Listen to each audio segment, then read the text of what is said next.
Before you drift to sleep, comment down below where you're watching from and don't forget to subscribe. And be a part of the story. Imagine it's happening with you. So watch this till the end. It had been a long day on the road, the kind where the endless hum of tires on pavement becomes a comfort, a sound you start to tune out as the miles go by.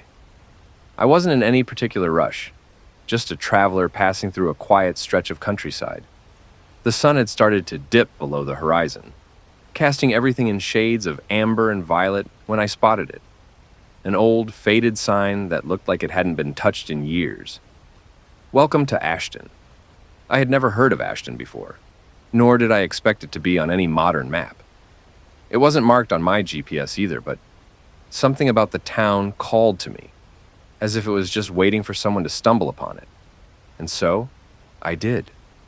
Turned off the main road and onto a winding path that led deeper into the woods, the trees becoming denser and more oppressive the further I drove. I thought it was strange at first, how quiet everything seemed. No birds, no distant hum of farm equipment, nothing. Just the sound of my engine as it churned down the narrow road. But I shrugged it off. Small towns like this often had a charm to them, right? A place where the world slowed down, where things didn't move so fast. As I pulled into Ashton, a cold shiver ran down my spine. The town was still. Not a soul in sight. The streetlights were dim, flickering occasionally as if unsure they wanted to stay on. There were no cars, no people, just the occasional rustling of leaves being carried by the wind. The buildings looked old, some dilapidated, but there was an odd, almost serene quality to it all. I parked my car at the edge of the town square, stepping out and taking a breath of the stale air. The smell of damp wood and rusted metal filled my lungs. A clock tower loomed overhead, its hands stuck at 3:15, forever frozen in time. I was about to turn back to the car when I noticed something strange, a figure standing at the end of the street. A person, or at least I thought it was. They were motionless, their back turned to me, as if they were waiting for something. "Hello," I called, my voice louder than I expected in the thick silence. The figure didn't move. I took a few tentative steps forward, my shoes tapping on the cracked pavement. The air was heavier now, thick with a strange tension. The town felt empty, but I couldn't shake the feeling that I wasn't alone. I tried again. "Hey, are you all right?" The figure turned, but it wasn't like any person I had ever seen. Their eyes, no, their face, was too still, too blank. It was as if they had been carved out of stone. No expression, no movement, just an unsettling silence that stretched out for what felt like an eternity. The figure's mouth barely twitched, and then slowly, they raised one hand and pointed toward the center of town, toward the old church with its broken stained glass windows. A cold chill swept over me, and without thinking, I started walking in the direction they pointed. Every instinct screamed at me to turn around, to leave this strange place, but something kept me moving forward. Was it curiosity? Or was there something more at play here? Something pulling me deeper into this eerie silence? As I walked, I couldn't help but feel like I was being watched. The hairs on the back of my neck stood on end, my heart racing as my footsteps echoed louder than they should have in the thick, heavy silence. There were no birds, no distant sounds of traffic or animals. Just me and the sound of my own breathing. I reached the church at the town's center. The doors were ajar, creaking on their hinges as if inviting me inside. I hesitated, my fingers grazing the cold stone exterior, and pushed the door open. Inside was dark, except for a faint light that flickered from somewhere deep within. I stepped in, my eyes struggling to adjust to the gloom. There were rows of empty pews, the wood rotting and decaying. Cobwebs hung from the rafters, and the air inside smelled of mildew and decay. It was as if no one had set foot in this place for decades. Then I heard it, a soft, barely audible whisper. At first, I thought it was just the wind, but as I stepped further inside, the whisper grew clearer. It was coming from the far side of the church. Slowly I approached, drawn toward the sound as if something inside me was urging me to go. As I rounded the corner, I froze. There, standing at the altar, was another figure. But this one was different. They weren't still. They were moving slowly, as though they were rehearsing some kind of dance in a trance. Their movements were unnatural, jerky, and erratic.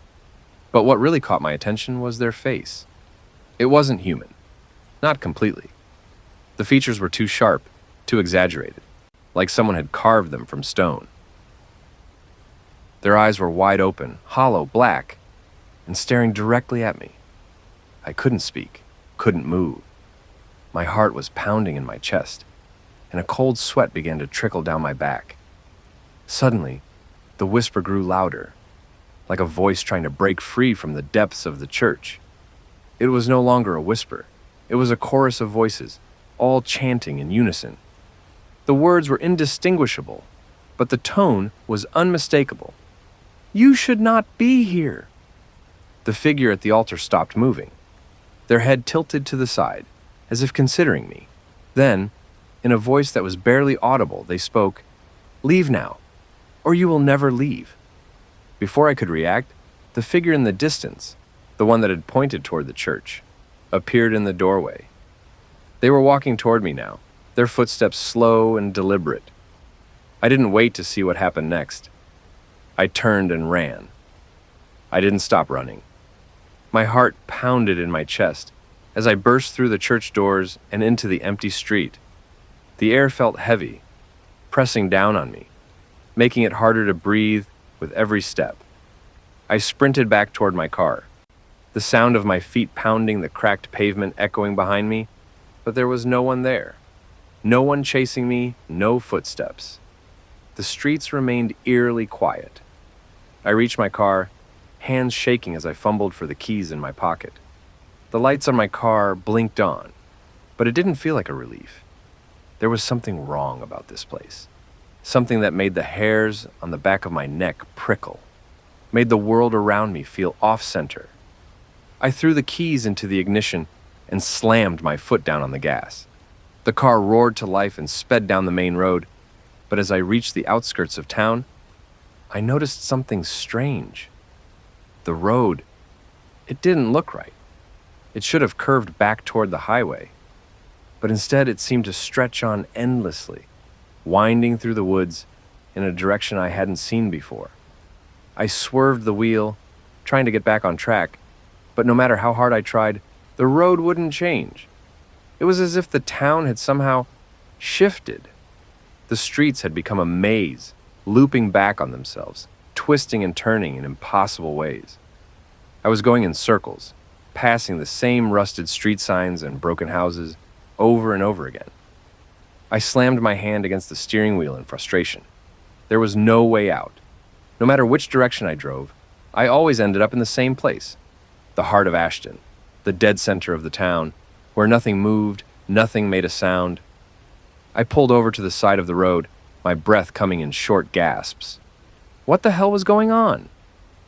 I had to be dreaming. Maybe I was hallucinating from exhaustion.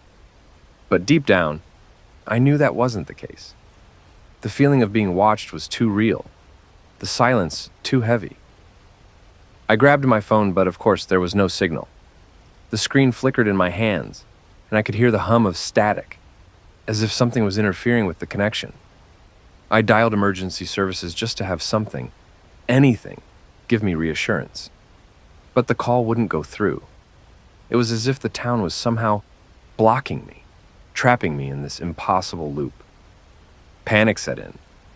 I opened the car door and stepped outside, my shoes crunching on the gravel. The wind picked up, but it was a cold, biting gust. Unnatural, as if it had been waiting for me to step out. I walked toward the center of town, each step heavier than the last, my mind racing. I stopped when I saw the church again, the same church I had just left moments ago. But it looked different now. The door was wide open, and through the cracks I could see something inside. It wasn't the same. The flickering lights from before had disappeared, replaced by a sickly, greenish glow.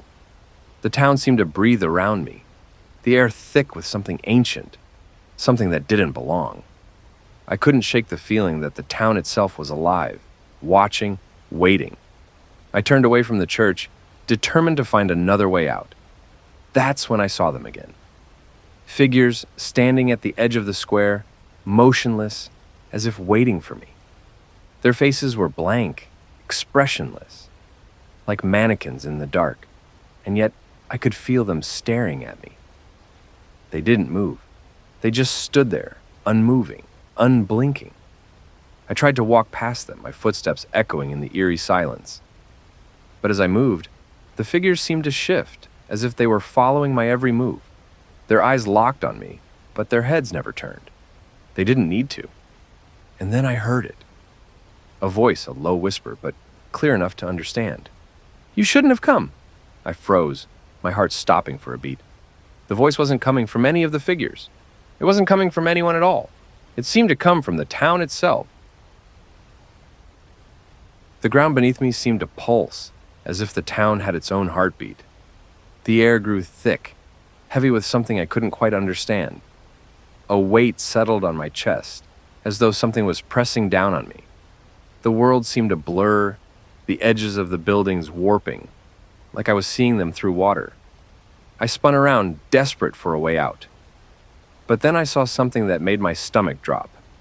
At the far end of the square, a figure stood in the shadows. Someone I hadn't noticed before. The figure wasn't human. It was tall, too tall, and its limbs elongated in strange, jerky movements. Its face was a featureless mask of white, and its body shifted unnaturally, like it wasn't quite solid. I wanted to scream. I wanted to run, but my legs felt frozen, my feet rooted to the spot. The figure moved toward me, slow but inevitable. Its presence was suffocating, its movements silent, almost deliberate. It wasn't just following me, it was guiding me, pushing me back toward the center of town, toward the church. I stumbled backward, every instinct screaming at me to turn and run. But I couldn't. My feet wouldn't move. The town itself had a grip on me, and no matter how hard I tried, I couldn't escape. The figure's hand stretched out, its long, spindly fingers reaching for me, and I knew deep down that it was too late. "You will stay," the figure whispered, its voice both a command and a promise. "You are one of us now." I didn't even have time to think. Before I could react, the figure's hand wrapped around my wrist with unnatural strength. The skin of its fingers was cold, like ice, and its grip sent a shock through my entire body, freezing me in place. The figure pulled me forward, not with force, but with a calm, steady certainty, as if it knew I had no choice but to follow. I stumbled as I was dragged back toward the center of town, unable to break free. Every step felt like I was walking through thick mud, my legs heavy and unwilling to cooperate. The town was alive now, more alive than ever before. The air crackled with something dark and powerful, as if the buildings themselves were watching, waiting for my next move. As we neared the heart of the town, I saw them again. The figures standing motionless, their faces blank and unreadable.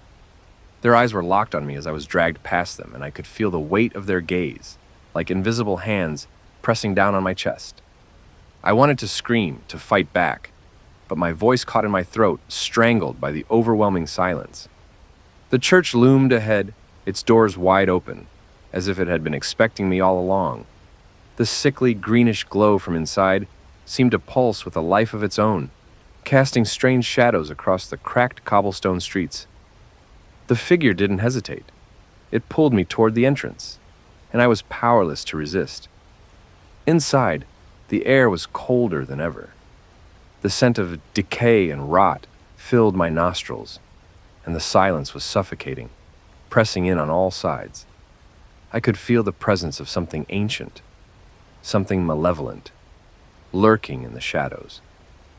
The church had been abandoned for years, decades perhaps, but now it seemed as if it was the very heart of the town, pulsing with dark energy. At the altar, the figure released my wrist, and I stumbled forward, my legs shaking beneath me. I barely managed to keep my balance as I gazed up at the towering figure standing before me. It wasn't human.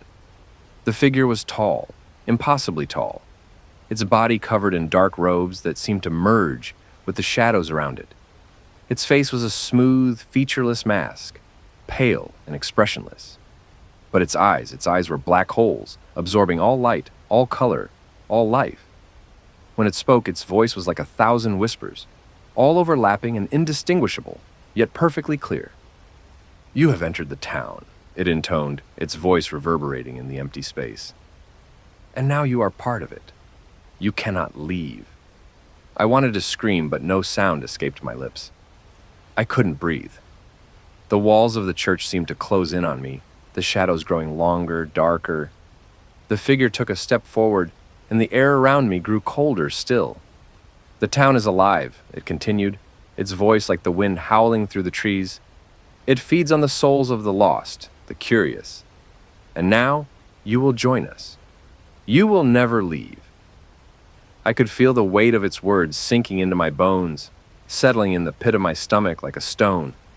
The town wasn't just a place. It was a creature, an entity, and it had been waiting for me. The church began to tremble, the walls groaning as if the very foundation of the town was shifting.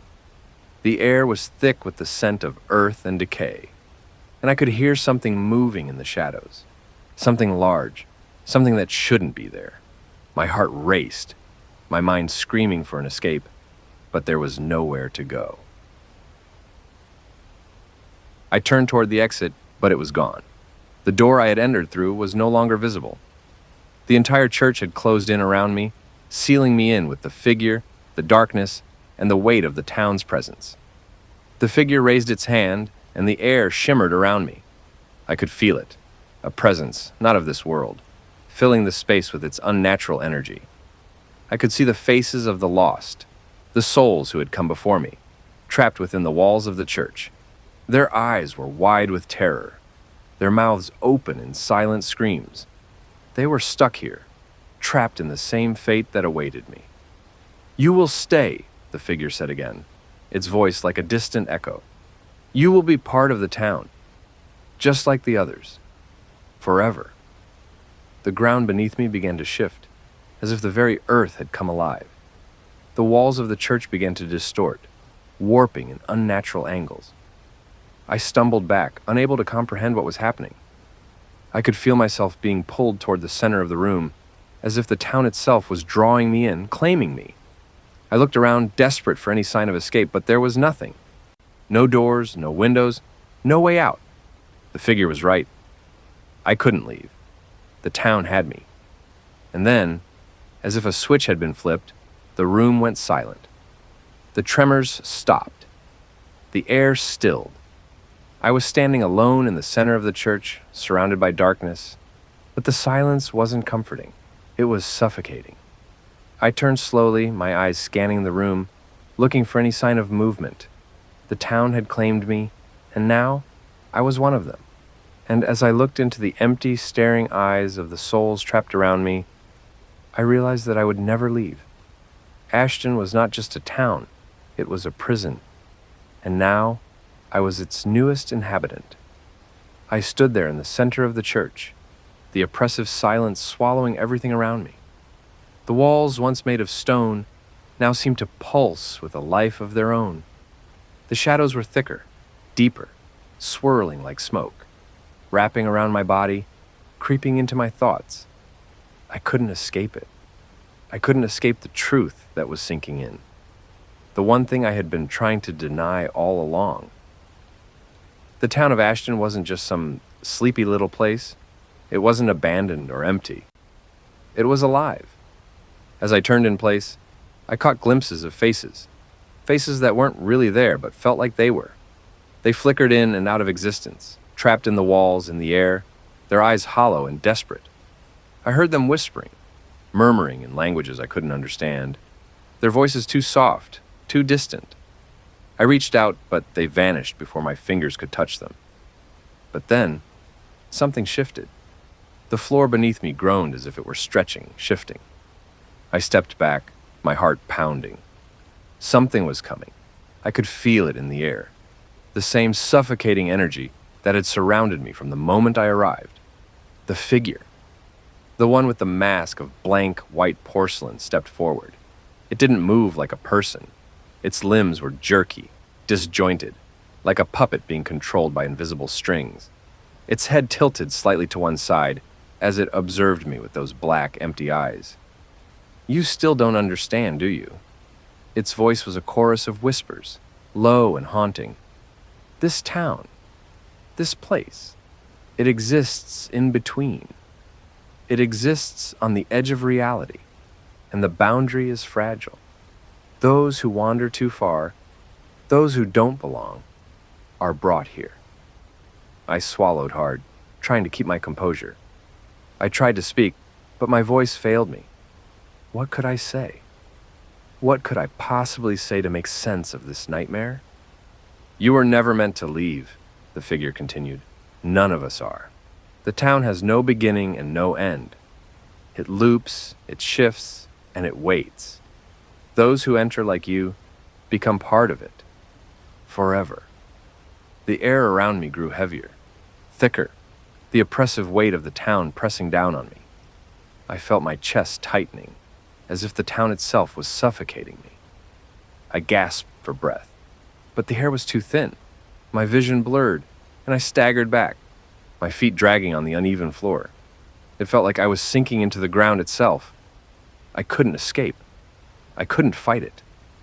"The souls who come here," the figure whispered, "are never truly gone. They exist in the town, in its walls, in its air. They become part of its cycle. And you, my dear, will too." I looked around, my mind racing. I could see them now, the faces of the lost souls, flickering in and out of existence. They were all around me, trapped in the town. Their eyes were filled with sorrow, with fear. Some of them reached out to me as if pleading for help. But there was no help. There was no escape. The walls seemed to shift, their faces emerging from the cracks in the stone, their eyes pleading for release. But there was no escape. There was no way out of Ashton. "You've seen it," the figure said. "The endless loops. The way the roads never lead anywhere. The way the town keeps you in its grip. You thought you could leave, but the town always finds a way to pull you back. You are part of it now." I sank to my knees, overwhelmed by the sheer weight of it all. The figure loomed above me, its presence suffocating. I could feel the ground beneath me tremble, as if the town itself was alive, feeding on my fear, on my confusion. "You will stay. You will become one of us," the figure intoned, its voice carrying the finality of a sentence being passed. And then, everything went still. The air stopped moving. The whispers stopped. The shadows froze. For a moment, there was nothing but silence. A silence that pressed down on me like a heavy blanket. I closed my eyes, the darkness swallowing me whole. I could feel the town, its heartbeat, its pulse. It was inside me now, just as it had been inside all the others who had wandered too far. I opened my eyes again. The figure was gone, but the presence of the town remained. I stood alone in the center of the church, surrounded by the faces of the lost, their hollow eyes watching me. I was one of them now. I was part of Ashton. The town had claimed me, just as it had claimed all the others before me.